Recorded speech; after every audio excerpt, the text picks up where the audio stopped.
corações duros? Sim ou não? Desliga o Titanic ali, irmão.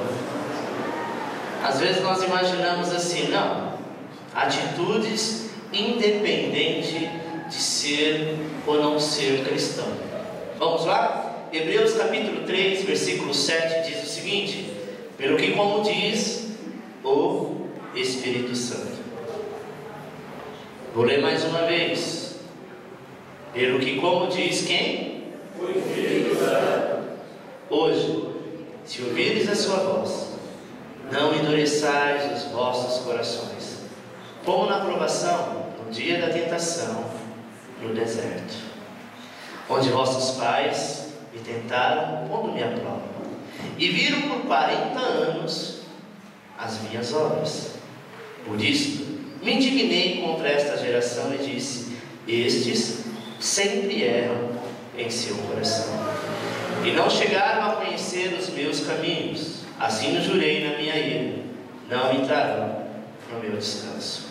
Êxodo capítulo 17, versículo 1 diz assim: partiu toda a congregação dos filhos de Israel do deserto de Sim, pelas suas jornadas, segundo o mandamento do Senhor, e acamparam em Refidim, e não havia ali água para o povo beber. Então o povo contendeu com Moisés, dizendo: dá-nos águas para beber. Respondeu-lhe Moisés: por que contendeis comigo? Por que tentais ao Senhor?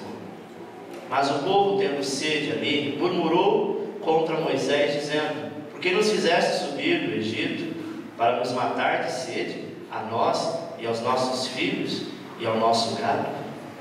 Curva a sua cabeça. Eterno Deus e Pai, diante da Tua presença, Senhor, nos colocamos nesta noite, Pai querido, para glorificar e para ouvir a Sua voz. Sabemos que esta é uma mensagem bastante dura, uma mensagem de correção, mas o Senhor é aquele que corrige a quem ama. O Senhor é aquele que corrige a quem realmente ama, porque não quer que nós venhamos cair ou venhamos ser enganados pelas coisas deste mundo. Te louvamos e desde já nós te agradecemos. Em nome de Jesus. Amém. Está preparado o teu coração para o que você vai ouvir nesta noite? Amém. A Bíblia fala com muita frequência de corações duros. Amém? De dureza de coração de pedra. E por muitas vezes, amado, olhando para o mundo à nossa volta, um mundo cheio de maldade, onde ninguém respeita ninguém, onde há muita corrupção, onde há crime. E infelizmente no Brasil a palavra corrupção, ela já não soa como soava antigamente, com aversão. Hoje as pessoas falam de corrupção como se fosse uma coisa normal. Se você ouve dizer de político corrupto, de qualquer pessoa corrupta, até mesmo aqueles que se dizem cristão, parece que já não pesa tanto. Amém? Porque existe uma incredulidade, existe um desamor, e nós devemos pensar muito nisso. Tem pessoas que ultimamente devem estar pensando assim: eu acho que até os bebês já nascem de coração duro. Não é verdade. É uma geração de uma dureza de coração, uma geração que não se dobra, uma geração que não respeita ninguém, que não obedece a ninguém. Tira-se pelos jovens de hoje. Antigamente, eu sou de uma geração que meu pai, ele tinha um costume, ele não precisava falar. Ele olhava para nós e nós sabíamos o que ele queria dizer. E bastasse ele olhar para que a gente entendesse que estávamos errados, e aquele olhar era um olhar de correção. Se a gente tentar fazer isso hoje, se olha para o jovem, vira a cara, entorta o olho, e ele olha para você e fala: o que meu pai tem? Está me olhando esquisito. Não entende. É uma geração hoje diferente. Quando tinha dois adultos conversando, primeiro que não ficava perto, e segundo que quando iria passar por uma questão ética, uma questão de educação, sabe, abaixávamos para falar. Hoje o jovem para no meio da conversa, olha para o pai e fala: não é isso aí que você está falando, não, é assim, assim, assim. Desmente na cara dura. É uma geração difícil, uma geração que está se aproximando do dia da subida da igreja, onde a igreja vai se encontrar com Cristo, A Bíblia diz, amado, que nos últimos dias perto do Senhor iria ter nação contra nação, reino contra reino, pai matando filho, filho matando pai. Não havia mais respeito, não haveria mais temor, não haveria mais carinho, não haveria mais nada. Haveria corações endurecidos. O que mais pode nos chamar a atenção nos dias de hoje? Não é verdade? Praticamente nós estamos há 1 mês e pouco, vamos colocar 2 meses, para o meio do ano que começou ontem. Jesus disse, por causa dessa geração corrupta, por causa dessas coisas que estão acontecendo, os últimos dias serão abreviados. E a gente tem visto isso. Tem passado muito rápido, tem sido instantâneo. Os dias têm sido abreviados, porque se não fosse, amado, o sofrimento seria maior. E essa expressão de endurecimento de coração, ele aparece na palavra de Deus de 2 formas básicas. A primeira, caracteriza os que não obedecem a Deus. Mostra aqui, na verdade, a dureza do coração do homem, que talvez poderia ser regenerado por Cristo, chamado de um homem natural, mas por muitas vezes, há muitas pessoas, mesmo sendo chamados de Deus, já não querem mais aceitar, compreender as coisas de Deus. Antigamente as pessoas louvavam e buscavam a Deus por amor. Hoje a maioria das pessoas buscam a Deus por necessidade. Voltou-se o tempo de Cristo. No tempo de Cristo, todas aquelas pessoas que acompanhavam Jesus, ou elas eram doentes, ou estavam passando fome, ou tinham algum tipo de necessidade, e elas sabiam que nele tinha a resposta. Quando Jesus morre e ressuscita ao 3º dia, fica 40 dias na terra ainda continuando com os seus milagres. Após 40 dias ele vai à ascensão ao céu, e ele desce com o Espírito Santo no dia de Pentecostes. Nasceu a igreja do Senhor. Uma igreja que por muito tempo buscou ao Senhor, não pelo que Ele tinha para dar, mas pelo que Ele era. E nós estamos voltando, amado, a igreja na época de Cristo, onde as pessoas só procuram a Deus como se fosse um refúgio. Segundo, desenvolve-se na vida de muitos cristãos, de muitos crentes.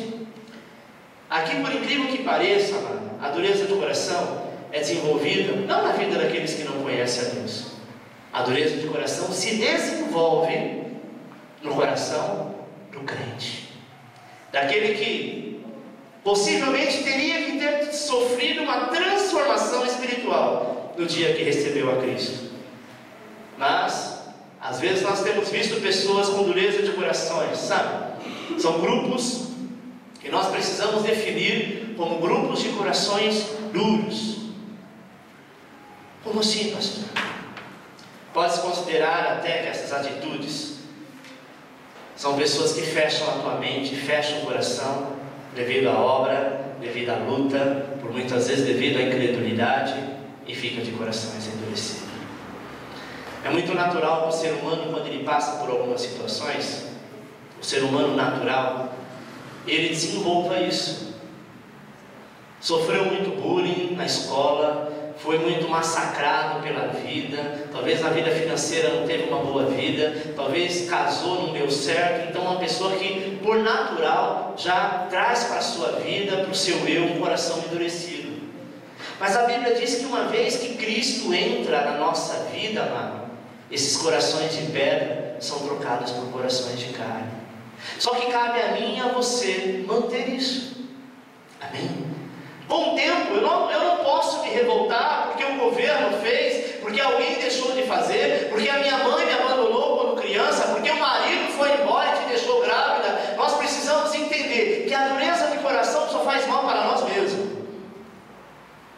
Romanos 2,5 nos ajuda a definir biblicamente a respeito da dureza de coração. Diz assim: mas segundo a tua dureza e coração impenitente, acumulas contra ti mesmo ira para o dia da ira e da revelação do justo juízo de Deus. Preste atenção.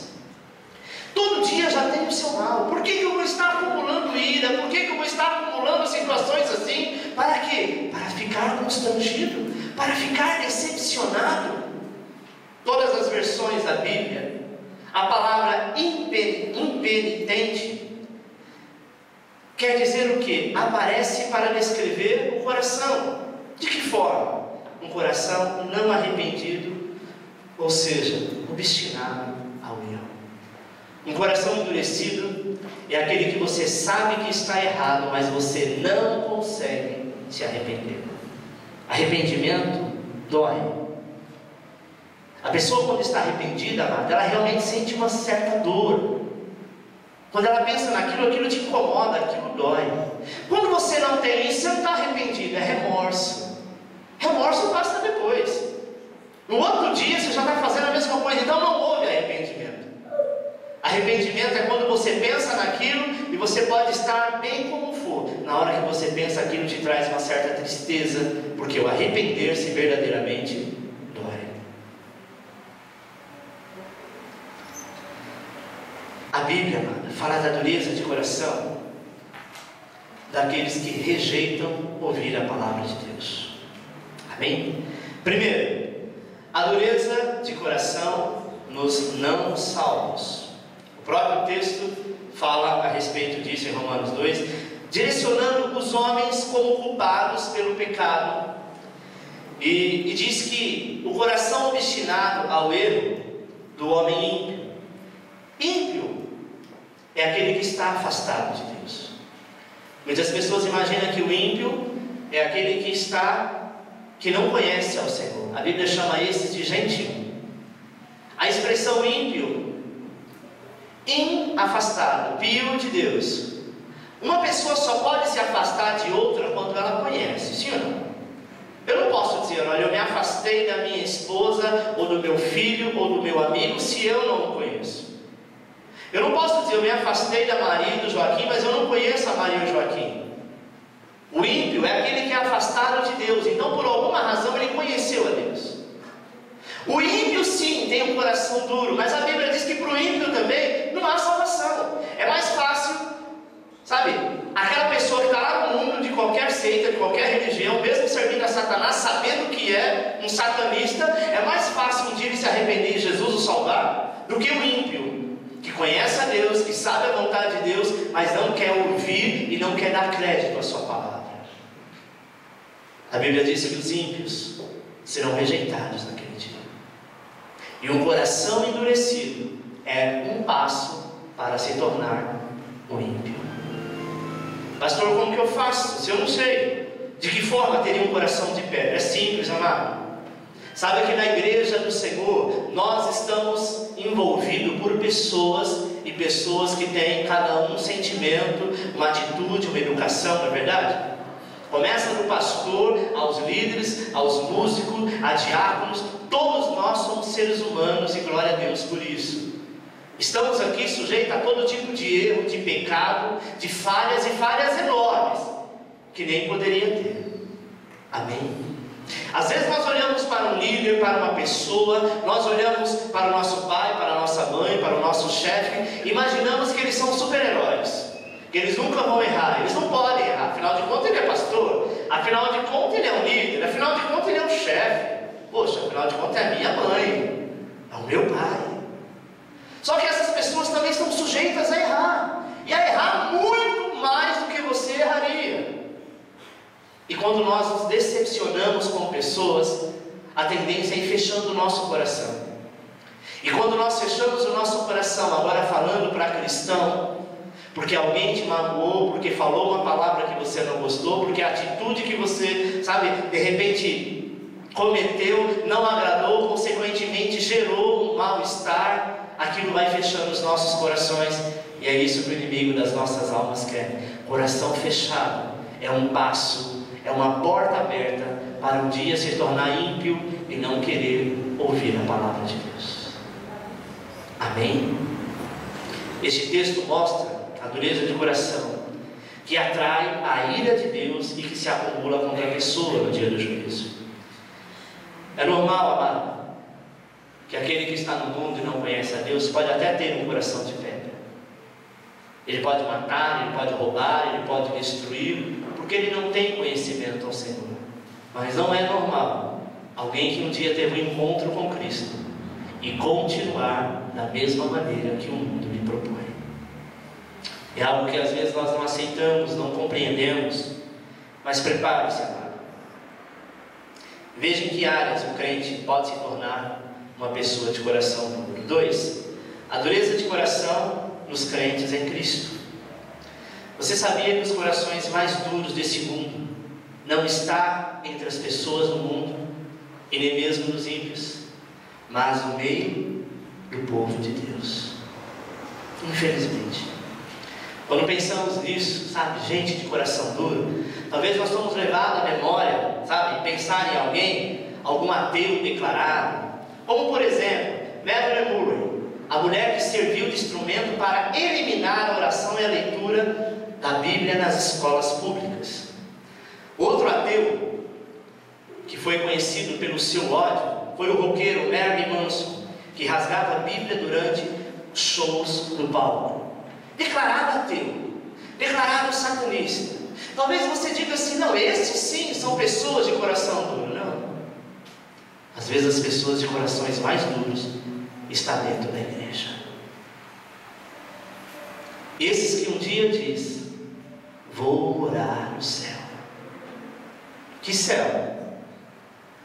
Com o coração desse jeito, só se for da boca da onça. Às vezes nós batemos no peito e dizemos: eu sou crente, eu tenho uma aliança com Deus, eu vou morar no céu. Cuidado! Jesus disse que aquele que vier a Ele de maneira nenhuma lançaria fora. Se você o aceitasse, Ele escreveria seu nome no livro da vida. Se você então começasse a deixar Ele entrar no teu coração e mudar a tua vida, você teria salvação. Mas a primeira coisa que Deus quer mudar é o nosso coração. Tem gente que aceita Deus mudar tudo, mas não deixa, não aceita mudar o coração. Não, pastor, eu penso assim, eu acho que é assim, esse é meu conceito. Eu cresci assim, nasci assim, vou morrer assim. Felizmente. É por isso que Jesus diz: nem todos que dizem Senhor, Senhor entrará no reino dos céus. Você pode estar sentado do lado de uma pessoa que tem a sua vaga garantida no céu, mas você pode estar do lado de uma pessoa que infelizmente não vai chegar. Nossa, pastor, por que esta palavra tão dura? Ainda bem que o louvor foi bem alegre para preparar o teu coração. Essa campanha fala de restituição, e a base da restituição é servir Deus de maneira melhor, de melhor maneira. Não adianta, amado, nós estarmos aqui com a Bíblia debaixo do braço, louvando a Deus, cantando, sentindo a presença de Deus, e o teu coração continua sendo um coração de pedra. Nós precisamos primeiro, acima de todas as coisas, saber perdoar. Jesus disse assim: se deres um tapa na tua face, ofereça o outro. Duvido. A maioria dos crentes de hoje em dia se ofereceria outra face, iria oferecer o outro braço.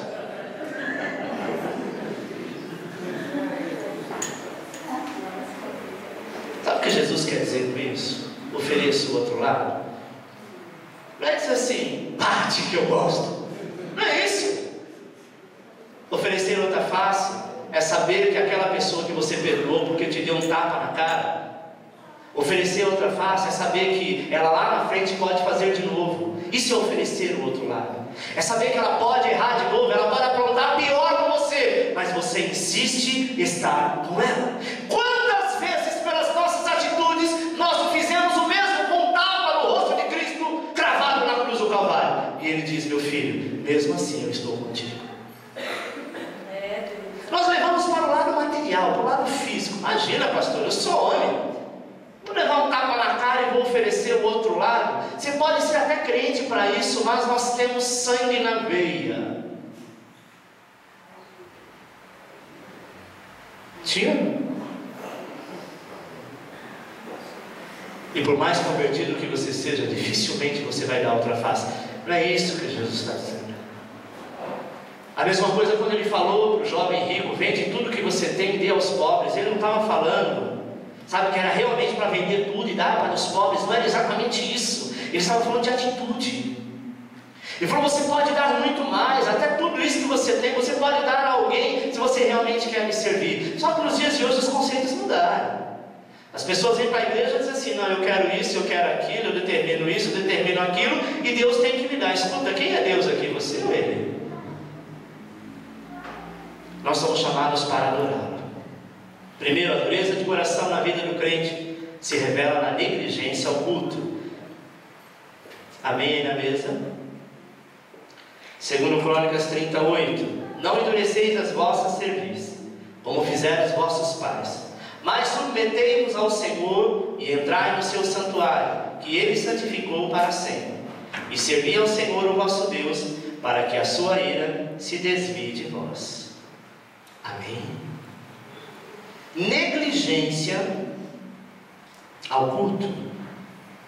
O texto fala do tempo de adoração ao Senhor, de todos que comparecem para cultuar ao Senhor, para celebrar a Páscoa, para celebrar ao Senhor. Muitos amados acham, sabe, apenas um comodismo, o estilo de vida daquele crente que é relapso, sabe, para com os cultos de sua igreja. Ele vai apenas no domingo, é considerado domingueiro, turista. Se nós tivéssemos que dar 10% de tudo aquilo que o Senhor nos dá, você teria que dar 10% primeiro do seu tempo de 24 horas de vida que Ele te dá. Seria 2 horas e 40 minutos na presença do Senhor. Visto que a tua igreja não tem culto todos os dias, e o culto não tem essa demora de 2 horas e 40 minutos todos os dias, nós deveríamos ter um momento de oração, de comunhão com Deus na nossa casa. Mas nós nos preocupamos em correr, em trabalhar, em estudar. Você sai do trabalho, corre para a faculdade, sai da faculdade, corre para casa, vai fazer trabalho, vai lavar, passar, cozinhar. No outro dia você tem que acordar cedo e a sua vida é em torno de você mesmo. Pastor, não dá, eu só posso ir no domingo, amém? Mas Deus sabe quem que realmente pode vir só no domingo, e quem vem só no domingo porque quer vir. Sabe, irmão, na nossa igreja nós temos culto de quinta e de domingo, e domingo de manhã, 8 horas da manhã, nós temos consagração. A verdade seria, todos os cultos, fazermos a nossa parte diante de Deus. Mas infelizmente, os de coração duro negocia a celebração do culto por qualquer coisa. Por futebol, por internet, por novela, por filme, por porcarias que o mundo traz. Aqueles que vêm ao domingo, só tem 4 domingos no mês. Dificilmente o mês que tem 5 domingos. Esse mês, se eu não me engano, são 5 domingos, porque o primeiro dia do mês foi domingo, então a tendência desse mês ser 5 domingos. Mas a maioria é 4. Se você vem em um e falta no outro, desse primeiro que você vê até o terceiro, são mais de 15 dias longe da presença do Senhor. Não, pastor, mas eu vejo na televisão, eu assisto um culto em casa, eu ouço um louvor. Amém, glória a Deus por isso. Isso ajuda, mas isso não é um tempo de adoração ao Senhor. Amém? Nós precisamos entender, amado, que nós temos um compromisso com o Senhor, porque senão a dureza de coração, ela vai chegar mais perto. Nós vamos começar a nos acomodar, a achar que o pouco que fazemos já está de bom tamanho, e não está não. Amém? Terceiro, a dureza do coração na vida do crente se manifesta na sua rebeldia diante da provação. Segundo Crônicas 36:11 diz assim: tinha Zedequias 21 anos quando começou a reinar, e reinou 11 anos em Jerusalém, e fez o que era mal aos olhos do Senhor seu Deus, e não se humilhou perante o profeta Jeremias, que lhe falava da parte do Senhor. Também rebelou-se contra o rei Nabucodonosor, que o tinha a juramento por Deus, mas endureceu a sua cerviz, e se obstinou no seu coração para não voltar ao Senhor, Deus de Israel. O tempo do cativeiro babilônico, lá no período de Nabucodonosor, a Bíblia fala que havia um homem chamado Zedequias, não é Ezequias, era Zedequias, e ele se rebelou contra Deus por causa do cativeiro babilônico. O povo nesse tempo estava sendo provado. O povo nesse tempo estava sendo testado por Deus, sabe? E no caso desse povo aqui, tudo aconteceu pelo próprio pecado deles, sabe? Pela a maneira que eles se manifestavam diante de Deus, que eles se posicionavam diante dos homens de Deus, diante dos profetas. Deus começou a castigá-los, Deus começou a prová-los. Porque, amado, nem sempre o nosso pecado nos conduz a momentos difíceis na vida, mas na maioria das vezes, o pecado de não ser obediente, de não ser submisso. Amém? Nem sempre as aflições são resultados de rebeldias para com Deus, mas de rebeldia para com o homem. A Bíblia diz que esse Zedequias, ele foi rebelde com o profeta, e pelo fato, amado, dele ter sido rebelde com o profeta, Deus se vira contra ele. A Bíblia fala de uma família abençoada, que era a família de Moisés. Tinha Miriam, que foi a primeira profetisa, Arão era o seu irmão mais velho, era sacerdote, e Moisés, que tinha um chamado por Deus. Um certo dia, a Bíblia diz, a própria lei dizia, que o homem de Deus, de Israel, não podia se envolver com qualquer outra mulher, a não ser do seu próprio povo. Moisés achou uma moreninha lá e começou a se engraçar com ela. E ela não era da tribo de Judá, nem das tribos de Israel. Moisés sabia disso? Sabia. Mas tem coisas, amado, que é você e Deus. Não adianta ninguém querer se meter. Miriam se achou no direito de ser a profetisa, a Santa Rona, a Bambambam, e ela quis se aparecer. Sabe aqueles crentes que querem se aparecer e quer ser o profeta da última hora? Chegou e começou a questionar, a fazer literalmente fofoca no meio da congregação. E se levantou contra Moisés. Chegava para você acha? Moisés é líder. E está assim, está fazendo assado. Olha, eu sou contra. Eu acho errado, eu acho que não tem nada a ver. E começou a fermentar aqui, a fermentar ali, a fermentar lá. Moisés não estava sabendo de nada. Daqui a pouco ele viu o povo tudo, sabe, meio de cara virada, de cara torta. Ele falava alguma coisa, um respondia aqui, outro respondia ali. E ele foi se consultar com Deus. Deus aparece a Miriam e disse assim: Miriam, você é profetisa, porque sou eu que te uso. Mas tu és apenas profetisa. Mas com teu irmão, a quem você está se levantando, eu falo face a face. Então deixa que dele cuide do meu. A partir de agora, tu ficarás leprosa, para que todos da congregação vejam que você se levantou contra um líder. E levantar-se contra um líder é levantar-se para cair. Amém. Mas hoje em dia nós encontramos pessoas, sabe, que querem afrontar. Zedequias, ele não compreendeu isso. Na hora onde ele mais deveria procurar a Deus, sabe o que ele fez? Ele decidiu fazer o contrário. Ele se rebelou-se e virou-se as costas para Deus. Zedequias aqui, ele se revela um coração obstinado. E obstinado de 4 formas. Primeira forma, prática de vida pecaminosa. O versículo 12 fala disso. Fazia o que era mal perante o Senhor. Talvez você faça mal, não perante o pastor Alexandre, mas quando eu ajo de maneira como Zedequias estava fazendo, de maneira rebelde, sabe? Já que eu não posso com ele, eu vou começar a falar mal dele, eu vou começar a me reunir com outras pessoas e começar a questionar. Deixa eu te dizer uma coisa, amado. Tudo que é ministrado nesta igreja, hoje sendo gravado e colocado no YouTube, é uma responsabilidade muito grande. E outra, é pensado, é orado, é consagrado, é estudado. Tudo que lhe é ensinado é bíblico. E por isso que nós trabalhamos com projeção, para que você possa anotar, para que você possa conferir em casa. Amém?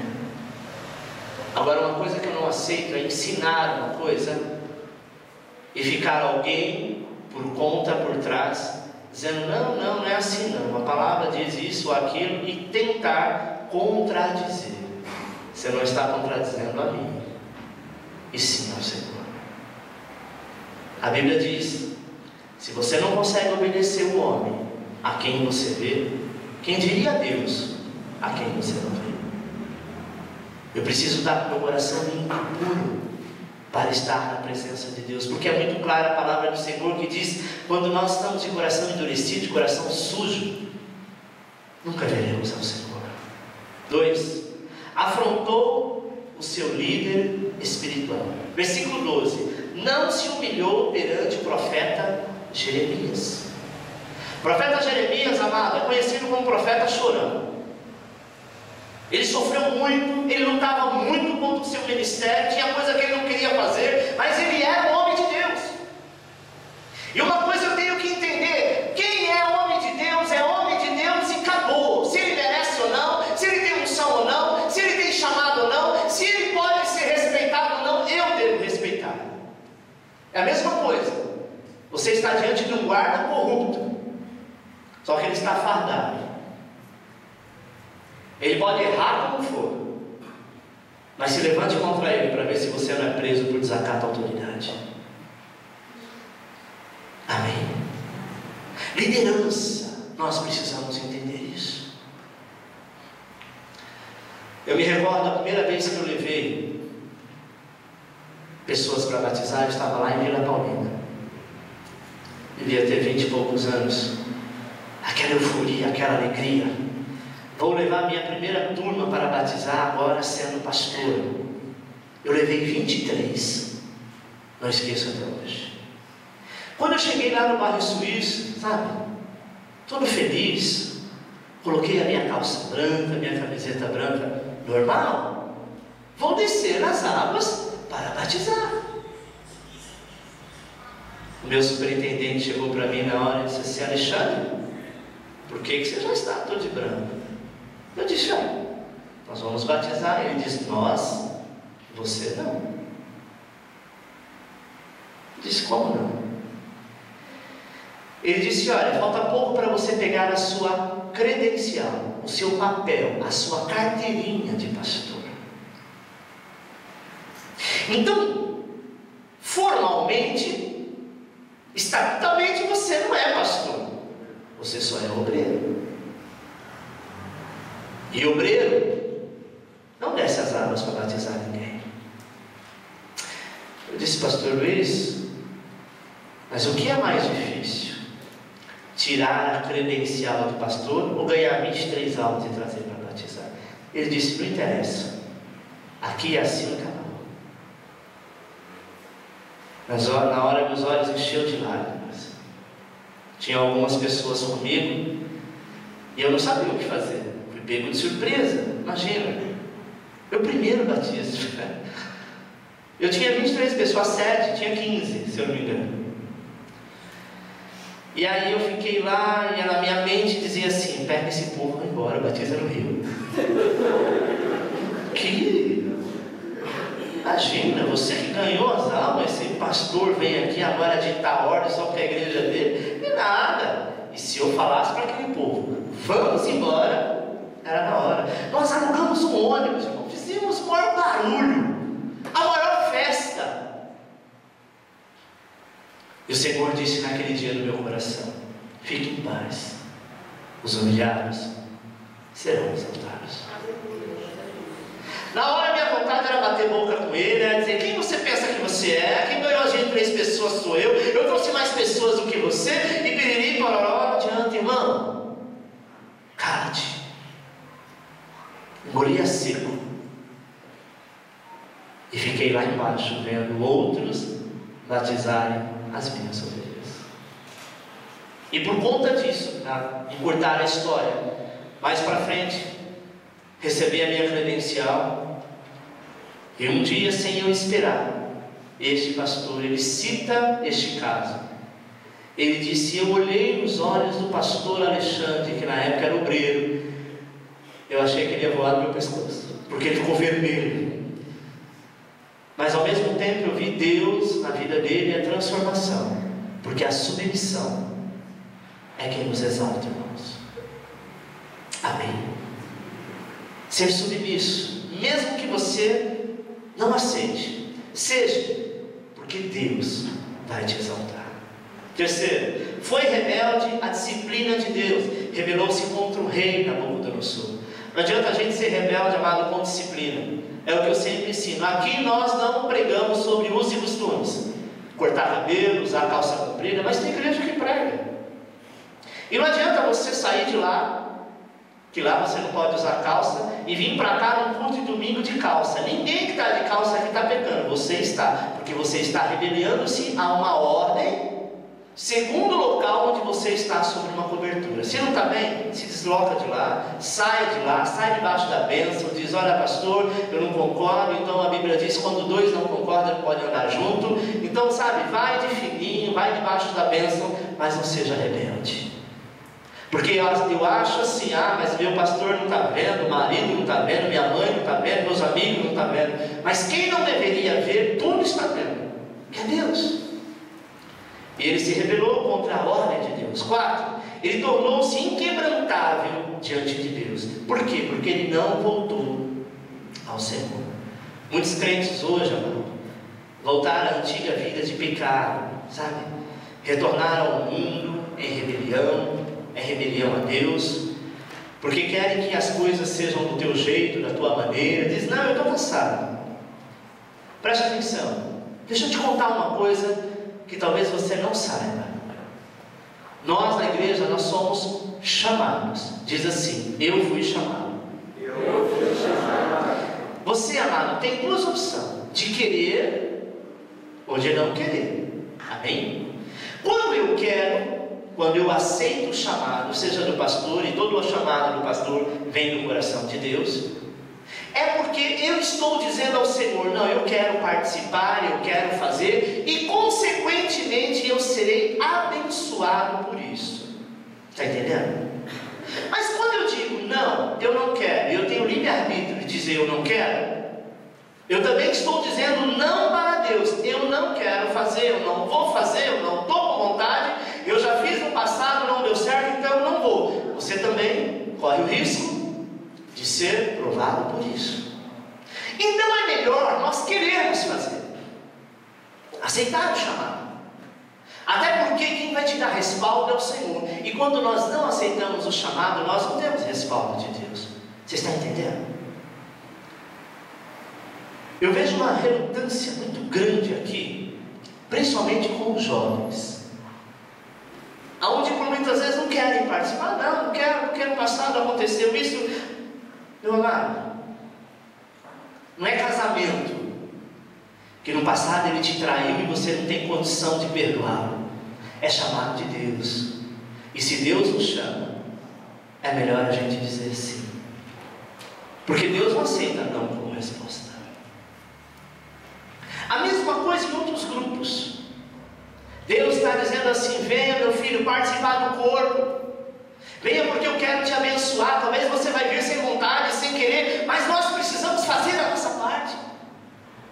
Sabe por quê?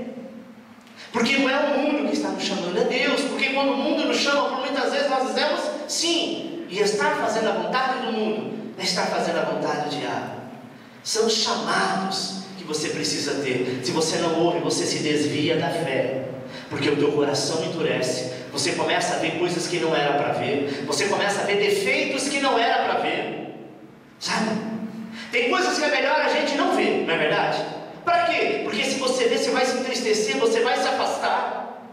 Até os teus amigos, se você passar a conhecer os seus amigos no profundo, você não quer ser mais amigo dele. Mas eu tenho que ter amigos não pelas qualidades, não pelos defeitos, mas porque eu gosto da pessoa. Se eu olhar os defeitos dele, eu tenho que olhar primeiro os meus, que às vezes são maiores do que os dele. Se eu olhar para minha esposa, que eu casei, e procurar nela a perfeição, eu estou na roça. Se ela olhar para mim, então, coitada. A gente se ama porque nos amamos, aprendemos a nos amar. Mas se a gente começar a olhar defeito, irmão, você vai achar tantos, que você vai se decepcionar. Então a igreja de Deus é constituída por homens. Amém? Eu tenho visto nos últimos dias o nosso irmão Peterson. ele está juntando com alguns irmãos, Mário, Leandro, e fazendo um grupo de pagode.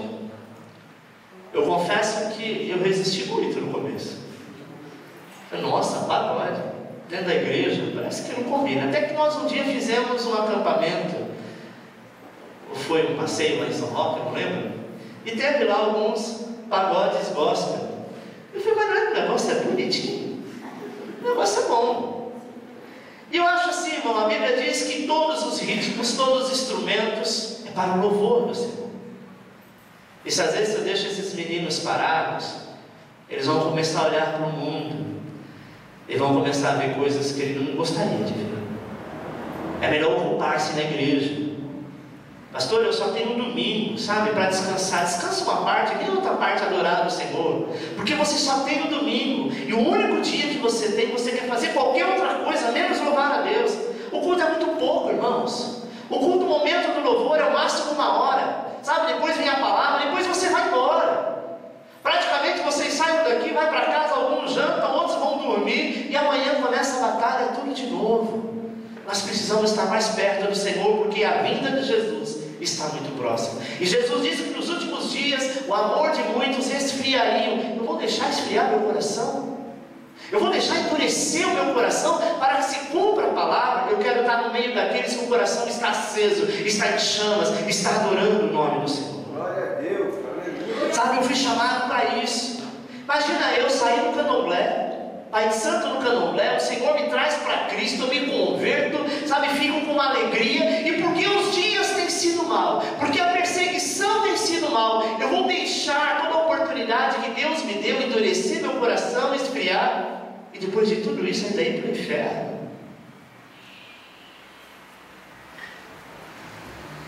Você não está perdendo tempo na igreja, você está ganhando.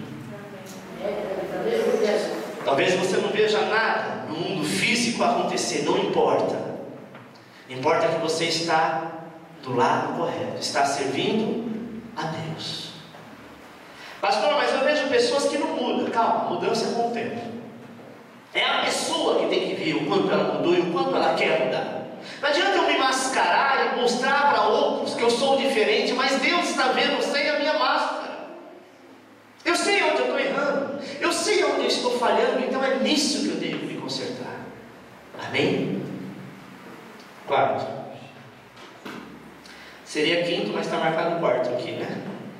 A dureza do coração na vida do crente se apresenta quando não acompanhada a visão de Deus. Salmo 95, 7 diz: porque Ele é o nosso Deus, e nós, povo do seu pasto, e ovelhas que Ele conduz. Oxalá que hoje ouvíssemos a sua voz. Não endureçais o vosso coração como em Meribá, como no dia de Massá no deserto. Aqui o episódio que fala no livro de Números 14 ficou marcado sobre a história do povo judeu. E várias outras citações, inclusive essas do Salmo, falam a respeito disso, da confusão causada pelos espiões medrosos e teimosos, sabe, que foram olhar a terra para tomá-la. O Senhor disse assim para Moisés: diga a esse povo que vá até tal terra, envie os espiões lá, porque vocês vão tomar aquela terra. Tem coisa, amado, que às vezes Deus nos leva e a gente começa a dizer: não, eu não vou fazer isso não, porque lá, sabe, lá é perigoso, lá isso, lá aquilo. Oh, querido, é Deus que está te mandando ir. Vá em nome de Jesus e com certeza o Senhor te alcançará a vitória. Apenas um homem, Josué e Caleb, creram no poder de Deus, e a Bíblia diz que, sabe, eles derrotaram os lugares, tomaram aqueles lugares e derrotaram o povo daquela terra, aquele território. Os espias, ou seja, os espiões, eles revelaram uma visão pequena e acomodada diante da glória do grande Deus. Deus nos mostra uma coisa e para os nossos olhos é algo muito grande, mas a visão de Deus é muito maior. Pastor, qual a visão de Deus para a minha vida? Não sei, nem da minha. Eu só sei que eu quero servir ao Senhor todo dia e cada dia de uma maneira melhor, porque a visão que Deus tem para mim, amado, é algo muito grande. E se Deus começar a me revelar, eu vou ficar ansioso. Eu me conheço. eu vou começar a adiantar, eu vou querer dar um jeitinho, eu vou querer me aproximar, eu vou querer consertar. E Deus é aquele que nos surpreende. Amém? Deus é aquele que nos surpreende. Por muitas vezes expressam medo de investir, de tomar posse nas grandiosas promessas de Deus. A falta de visão de Deus revela um coração duro do homem. Amém? Talvez no mês de agosto, ou setembro, não tenho uma data definida ainda, não posso marcar, mas eu quero adiantar de antemão que eu quero cumprir este ano o que eu estou orando desde o ano passado. Nós iremos fazer um grande encontro com Deus, e neste encontro eu quero toda a igreja. Amém? Depois de um tempo nós iremos fazer um outro encontro, mas um encontro de crianças, e nós vamos mover a igreja para que a mão de Deus traga restauração e restituição. Passou-se um tempo, sabe, foi uma época de reforma, de transformação, e agora Deus está começando a restituir as nossas vidas espirituais. Não vamos cair na mesmice, amado, porque a Bíblia diz que nos últimos dias iria cair muitos fracos, doentes, muitos que dormem e muitos de coração frios e endurecidos. E se a gente não tomar cuidado, a gente cai nisso. Amém? O que eu acho importante no encontro, e a maioria das pessoas aqui já conhece, já passou e possivelmente estaria passando ou para trabalhar ou para ser ministrado, é que tem aquela atitude de querer voltar. Porque querer voltar ao primeiro amor todos querem, mas às vezes nós precisamos de um lugar específico, de uma palavra específica, de um momento específico para que isso aconteça, e às vezes não temos. Estamos carregados dos nossos afazeres, da nossa correria, e Deus quer te separar por 3 dias para tratar contigo e falar contigo face a face. Amém? Eu estaria até falando a respeito disso quando tivermos uma data, porque nós queremos deixar um prazo para pagamento, para não ter desculpa, dizer, não, sim, o pastor foi de última hora. Isso não é um passeio, esse é um momento de tratamento, você e Deus. Sim, a dureza do coração na vida da igreja se mostra quando não se esforça para viver em unidade. Jeremias 3 fala a respeito disso. O povo de Deus, amado, é um povo que infelizmente não deveria ser, mas tem povos que têm um coração muito duro. Tem uma determinada igreja, que eu não vou citar aqui o nome, não convém dizer, mas uma igreja muito tradicional, de muitos usos e costumes, que pregam que não pode uma série de coisas, inclusive não pode ver televisão, não se dobram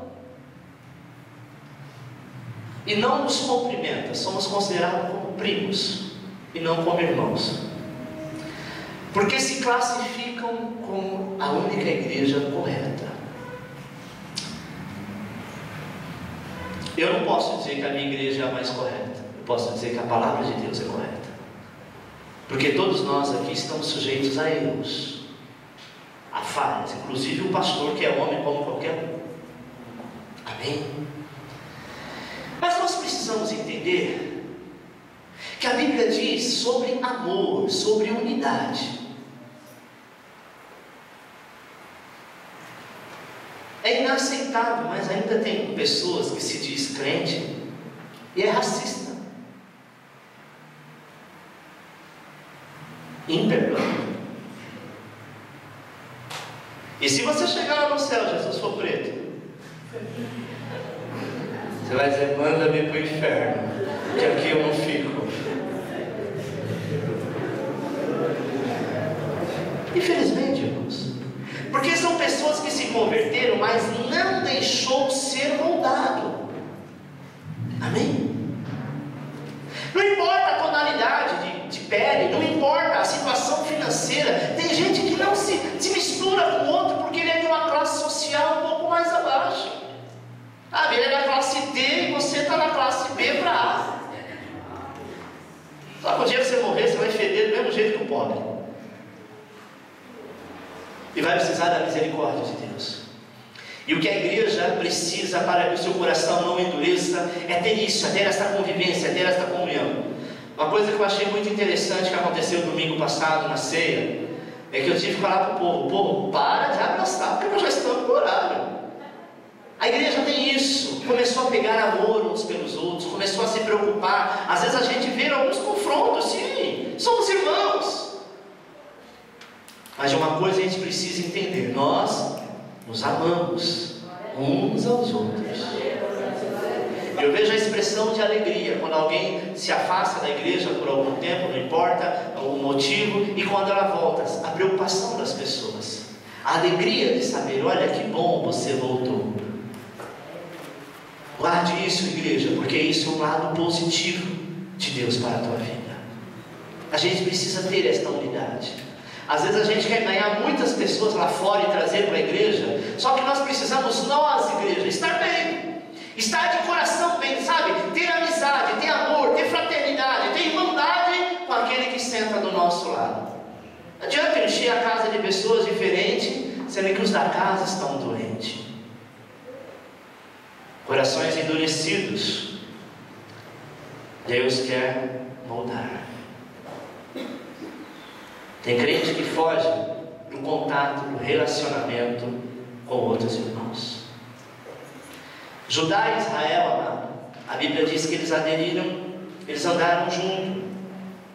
Eles eram da mesma tribo, Deus era o mesmo Deus deles, porém eles tinham lideranças separadas, territórios separados. E não pense você que até Davi foi assim. Amém? Mas Deus usou a Davi para unificar as tribos. Eram 12 tribos estipuladas por Moisés. Quando Moisés vai, fica Josué no lugar, e Josué não consegue dominar, e as tribos foram crescendo a ponto de cada um ter o seu rei. Você sabia que tem igrejas? Eu falo de igreja, não posso estar falando de outras denominações ou de outras religiões, mas igrejas que dentro da igreja tem a panelinha A, a B, a C, a D e a F. E naquele grupinho de jovens, ninguém entra. No mundo é assim. As 12 tribos de Israel tinham o seu próprio rei, sendo que o único rei era o Senhor. A Bíblia diz que Davi foi usado por Deus para transformar isso. É isso que Deus pretende, amado, fazer com que a sua igreja seja cheia de crentes abençoados e não divididos, não separados. Amém? Ser pessoa saudável. Sabe quantos mandamentos existe no Novo Testamento a respeito de unidade? Mais de 50. E que infelizmente nós não respeitamos nem obedecemos. Sabe por quê? Porque a maioria tem tido um coração duro, sem perceber endurecido, resistindo viver em harmonia, em amor com irmãos da fé. Sexto, a dureza do coração na vida do crente acontece quando é desobediente à palavra de Deus. A advertência principal de Jeremias é que o povo voltasse para Deus e deixasse de andar pelos seus próprios caminhos. Jeremias 18:12 comprova isso. Deus insiste dizendo em Hebreus 3:8 ao 15: corremos o risco de sermos de coração duro. Amém? Preste atenção, amado. Devemos tomar cuidado com falsos profetas que apoiam crentes de coração duro. Sempre vai ter um falso profeta que vai apoiar um crente de coração duro. O crente está lá revoltado, xingando Deus e todo mundo, se rebeliando contra a igreja, contra o pastor, contra o líder, contra o ministério, e sempre vai ter um homem de Deus, segundo ele, profeta, dizendo: não, você está certa, isso não pode ficar assim. A Bíblia fala no livro da história de Davi que havia um profeta velho. E sabe o que acontece com ele? Ele morre. Porque não adianta se levantar com aqueles que Deus já levantou para fazer. O profeta velho é aquele que está sempre apoiando o rebelde. Ele sempre está do lado. Ele é aquele que vai na casa, que ele vai orar, que ele vai diz: olha, eu vou jejuar pela tua vida. Você olha para a vida dele, é uma derrota total. E você vai perceber que ele vai te levar para o caminho da derrota. Você estava bem, caiu por um sentimento e agora se alojou a outros rebeldes. Sabe como o Senhor disse a Davi diante de um povo rebelde? Mata tudo, não deixa um, porque o que tiver vai criar forças para trazer outros à rebelião. É duro ouvir isso de Deus, não é? Sabe, irmão? A palavra hebraica repreendido nesse versículo se refere a ensino corretivo. Repita: repreendido, se refere a ensino corretivo. Quando a pessoa é repreendido, ele está sendo corrigido, está sendo ensinado numa correção. Tem gente que diz assim: não, quer me repreender? Me chama de lado, de canto e me repreenda para ninguém ver. Engraçado que eu quero ser repreendido no canto para que ninguém veja, mas na hora que eu apronto para todo mundo ver. É muito fácil. Saiba, meu irmão, que você peca, hoje o Senhor perdoa, amanhã você perdoa, depois amanhã Ele vai mostrar o seu pecado para a tua família, para a congregação, para a cidade inteira ver. Porque Deus repreende aquele a quem Ele ama, mas se nós não nos dobrarmos, todos verão e saberão. E a palavra sem que haja remédio, aqui, no termo grego, quer dizer marpe. E marpe significa sem cura.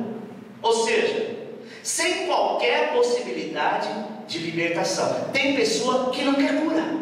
Tem pessoa que não quer se libertar. Tem pessoa que não quer pedir perdão. Tem pessoa que não quer mudar. E sabe o que a Bíblia diz? Lança fora. Deus não vai perder tempo com quem não quer aceitar Jesus. Ele vai insistir até na hora da morte. Mas se na hora da morte ele disser: não, eu não quero, vai para o inferno. Amém, irmão? Você está estendendo a mão para a pessoa, ela está se afogando. Você fala: não, pega a minha mão. Ele olha para você e diz: não, lembra aquele dia que você fez para mim? Não quero a sua ajuda. Vai acontecer com ele, vai morrer afogado. Porque nessa hora é só a tua mão que está ali. Mas a pessoa tem um coração tão duro, diz: não, eu prefiro morrer, prefiro passar necessidade, mas desta pessoa eu não quero nada. Não fala isso, porque é ela que Deus vai colocar no teu caminho. Já viu aquele ditado que quem cospe para cima cai na cara? Se você disser: não, qualquer um menos esse, oh querido, você assinou a sua sentença. É ela que vai aparecer na hora que você estiver afogando. Você vai ter duas opções: ou morre de coração duro, capaz de ir para o inferno, ou é obrigada a estender a mão e dizer: muito obrigado, a hora que eu mais precisei foi você que me ajudou. Amém?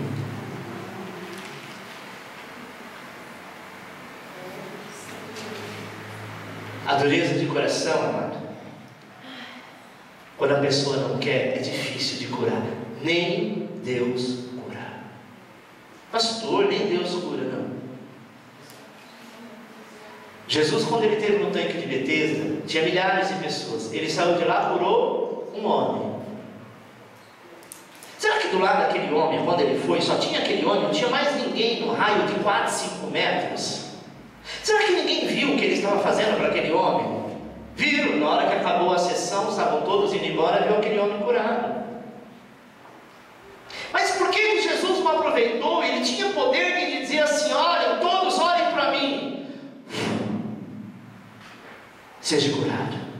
E todos estariam curados milagrosamente. Mas Deus não lança a pérola aos porcos. Eu preciso querer, eu preciso aceitar, para que eu possa dar valor. Amém? E aquele homem quis, e Jesus o curou. Tem pessoas que não querem, irmãos, e não vão ser curadas, pois o seu coração está endurecido. Aqueles que se assentam na casa de Deus, cada semana, ouvindo sermões corretivos. Jesus ensina que devemos ter corações puros e não duros. Para concluir, Mateus capítulo 5, versículo 8 diz assim: bem-aventurados os limpos de coração, porque eles verão a Deus. Amém? Os limpos de coração, porque eles verão a Deus. Se você quer ver ao Senhor, amado, ou através da morte, ou através do arrebatamento, que a gente não sabe o dia nem a hora, seja limpo de coração. Amém? Seja limpo de coração, porque eu tenho certeza que Deus, Ele tem para a tua vida o melhor desta terra. Ele tem para a tua vida o melhor desta terra. Aplauda o Senhor.